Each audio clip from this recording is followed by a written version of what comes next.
Municipal ఎన్నికల ఫలితాల తర్వాత గులాబీ పార్టీలో వివిధ రకాల చర్చలు జరుగుతున్నాయి. ప్రస్తుత పరిస్థితుల్లో పార్టీకి మళ్లీ పూర్వ వైభవం రావాలంటే ఏం చెయ్యాలి అనే చర్చలు జరుగుతున్నాయి. అసెంబ్లీ ఎన్నికల్లో ఓడిపోయారు, ఇక పార్లమెంట్ ఎన్నికల్లో అంతే సంగతులు. రెండో ఉప ఎన్నికల్లో కోలుకోలేని దెబ్బతిన్నాక పంచాయతీ ఎన్నికల్లోనూ అంతంత మాత్రమే. మున్సిపల్ ఎన్నికల్లోనైనా సత్తా చాటాలనుకుంటే చివరికి నిరాశే మిగిలింది. వరుస ఓటములతో గులాబీ దళం ఏం కోరుకుంటోంది? కారు పార్టీలో ఏం చర్చ జరుగుతోంది?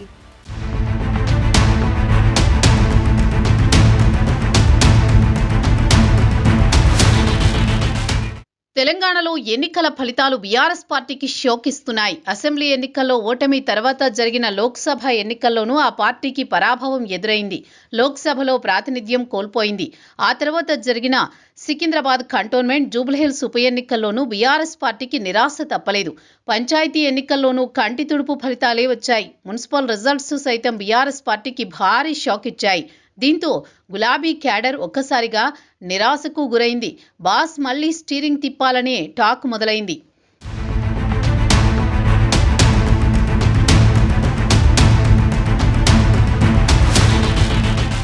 ఉద్యమకాలం నుంచి పార్టీకి గట్టి పట్టున్న ఉత్తర తెలంగాణ జిల్లాలో బీఆర్ఎస్ ప్రాభవం కోల్పోతోంది. 2019లో జరిగిన లోక్సభ ఎన్నికల ఫలితాల తర్వాత నుంచి ఉత్తర తెలంగాణ జిల్లాల్లో గులాబీ పార్టీ ప్లేస్ని బీజేపీ రీప్లేస్ చేసింది.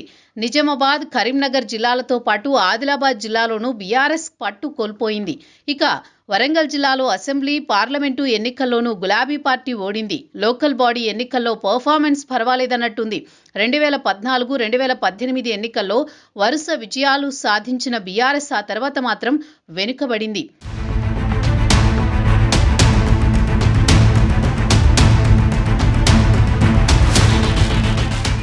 మున్సిపల్ ఎన్నికల్లో ఉత్తర తెలంగాణ జిల్లాల్లో బీఆర్ఎస్ పార్టీకి నామమాత్రంగా ఫలితాలు వచ్చాయి. దీంతో ఉత్తర తెలంగాణపై గులాబీ పార్టీ అధిష్టానం దృష్టి పెట్టకపోతే భవిష్యత్తులో నష్టం తప్పదనే అభిప్రాయం వ్యక్తమవుతోంది.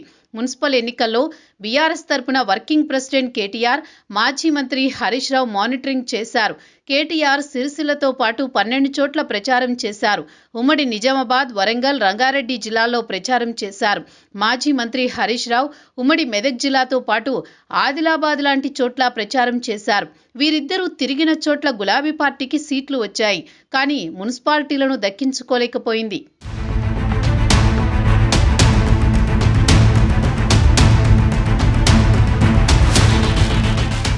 ఉమ్మడి జిల్లాలో మాజీ మంత్రులకు బీఆర్ఎస్ బాధ్యతలు అప్పగించిన వారు చక్రం తిప్పలేకపోయారు. బీఆర్ఎస్కు 35కు పైగా మున్సిపాలిటీలు దక్కుతాయనుకుంటే 20 లోపు మున్సిపాలిటీలకు పరిమితం కావాల్సి వచ్చింది. ఎన్నికలు జరిగిన 7 కార్పొరేషన్లలో బీఆర్ఎస్ పార్టీకి ఒక్కటీ దక్కలేదు. పార్టీని విజయం వైపు నడపడంలో కొందరు ఎమ్మెల్యేలు, మాజీ మంత్రులు విఫలమయ్యారని గులాబీ పార్టీ వర్గాల్లో ప్రచారం జరుగుతోంది. మున్సిపల్ ఎన్నికల ఫలితం రివర్స్ కావడంతో బీఆర్ఎస్ క్యాడర్ ఆత్మరక్షణలో పడింది. దీంతో మాజీ మంత్రులు, ముఖ్య నేతలు ఉన్న చోట ఎందుకు ఓడామనే దానిపై బీఆర్ఎస్ అధిష్టానం ఆరా తీస్తోంది.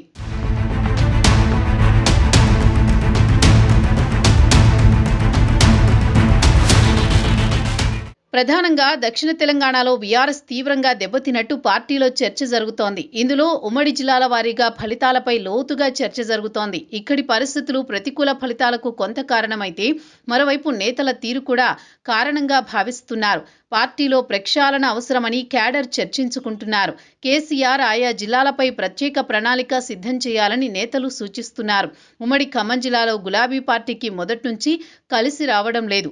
3 అసెంబ్లీ ఎన్నికల్లో ప్రతిసారి ఖమ్మం జిల్లాలో ఒక్క ఎమ్మెల్యేకు మించి గెలవలేదు.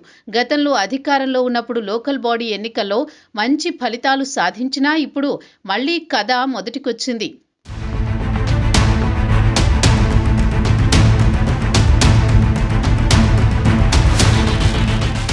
మున్సిపల్ ఎన్నికల్లో మాజీ మంత్రి పువ్వాడ అజయ్, మాజీ ఎంపీ నామా నాగేశ్వరరావు, రాజ్యసభ ఎంపీ వద్దిరాజు రవిచంద్రకు ఉమ్మడి ఖమ్మం జిల్లా బాధ్యతలను బీఆర్ఎస్ అధిష్టానం అప్పగించింది. జిల్లాలో 7 మున్సిపాలిటీలున్నా ఒక్కచోట కూడా కారు పార్టీ గెలవలేదు. గతంలో తిరుగులేని ఆధిపత్యం సాధించిన నల్గొండ జిల్లాలో గులాబీ పార్టీ గ్రాఫ్ రోజురోజుకు తగ్గుతోందని చర్చ జరుగుతోంది. 19 మున్సిపాలిటీలుండగా నకిరేకల్ మినహా 18 మున్సిపాలిటీలకు పాలకవర్గాలు ఎన్నికయ్యాయి. ఒక తిరుమలగిరి మున్సిపాలిటీలో మాత్రమే బీఆర్ఎస్ విజయం సాధించింది. నల్గొండ కార్పొరేషన్లో కాంగ్రెస్కి బీఆర్ఎస్ గట్టి పోటీ ఇవ్వలేకపోయింది. మాజీ మంత్రి జగదీష్ రెడ్డి జిల్లానంతా ఏకతాటిపై నడిపిస్తారనే చర్చ ఉంది. అయితే ఈసారి ఆయనకు కూడా కలిసి రాలేదు. ఆయన సొంత నియోజకవర్గంలోని సూర్యాపేట మున్సిపాలిటీలో 48 వార్డులుంటే బీఆర్ఎస్ 11 స్థానాల్లోనే విజయం సాధించింది.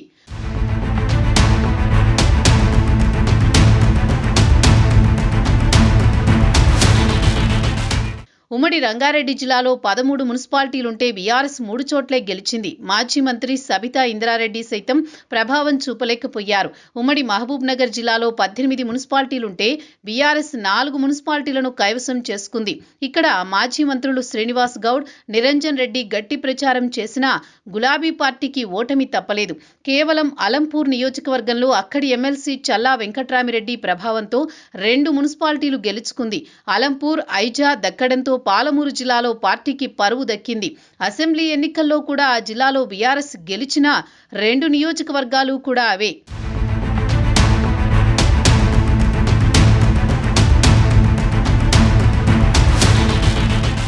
ఆదిలాబాద్ జిల్లాలోని 10 మున్సిపాలిటీల్లో బీఆర్ఎస్కి దక్కింది ఒకే ఒక స్థానం. ఖానాపూర్లో గెలిచిన క్యాతన్పల్లి విషయంలో యుద్ధమే జరుగుతోందక్కడ.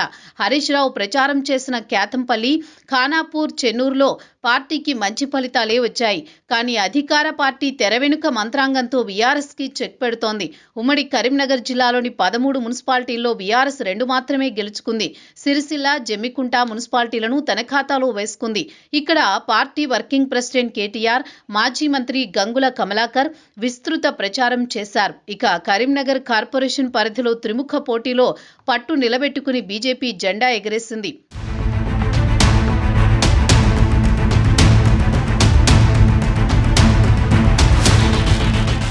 ఉమ్మడి వరంగల్ జిల్లాలోని 12 మున్సిపాలిటీల్లో జనగామ, తొర్రూరు, కేసముద్రం, మహబూబాబాద్లో బీఆర్ఎస్కి మెజారిటీ స్థానాలొచ్చిన లాటరీలో జనగామ, తొర్రూరు మున్సిపాలిటీలను కోల్పోయింది. ఎక్సాఫిషియో ఓట్లతో కేసముద్రం మున్సిపాలిటీని దక్కించుకుంది. మాజీ మంత్రులు ఎర్రబెల్లి దయాకర్ రావు, సత్యవతి రాథోడ్ ప్రచారం చేసినా వరంగల్ జిల్లాలో పార్టీకి కలిసి రాలేదు. తెలంగాణ ఉద్యమం నాటి నుంచి పార్టీకి తిరుగులేని ఉమ్మడి నిజామాబాద్ జిల్లాలోనూ ఇదే పరిస్థితి ఉంది. నిజామాబాద్ జిల్లాలో బీఆర్ఎస్కి ఒక్కటంటే ఒక్క మున్సిపాలిటీ కూడా దక్కలేదు. పైగా నిజామాబాద్ కార్పొరేషన్లో గులాబీ పార్టీ ఒక్క స్థానానికి పరిమితమైంది. మాజీ మంత్రి వేముల ప్రశాంత్ రెడ్డి సొంత నియోజకవర్గంలో ఉన్న భీమ్గల్ మున్సిపాలిటీలో సైతం బీఆర్ఎస్ ఓడింది.